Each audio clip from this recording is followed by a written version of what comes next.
Russian President Vladimir Putin has signed legislation to formally annex 4 territories of Ukraine. This is the biggest expansion of Russian territory in at least half a century. The 4 regions are Donetsk, Luhansk, Kherson and Zaporizhzhia. They create a crucial land corridor between Russia and the Crimean Peninsula, which was annexed by Moscow in 2014.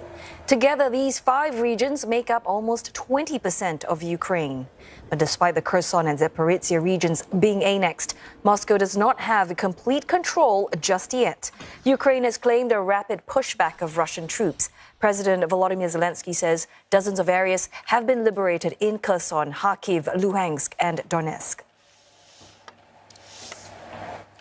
Meanwhile, the European Union has agreed to a new round of sanctions on Russia in retaliation to Moscow's plans to annex 4 regions. Now, this is the bloc's 8th round of penalties since the start of the war in Ukraine in February.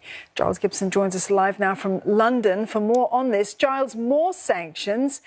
How does it affect Russia? And are these sanctions different from the previous ones? Are they going to have a meaningful impact on Russia?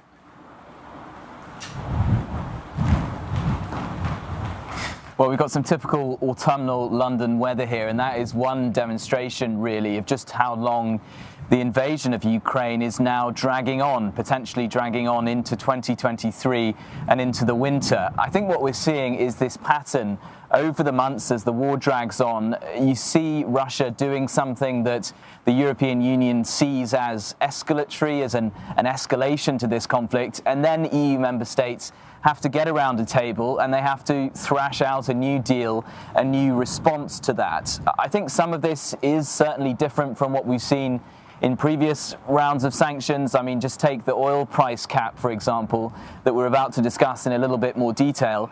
That is aimed at being sort of much broader, much more international, rather than just within the borders of the European Union. But look, there is also a lot more of the same, a lot more similar measures that we've seen in some previous rounds. You've got, import bans on certain products from Russia, such as steel and paper and chemicals, certain types of chemicals. And you've also got some more individuals being blacklisted. So these are individuals, in this case, that are accused of undermining Ukraine's territorial sovereignty in the wake of those annexations that we've seen in recent days.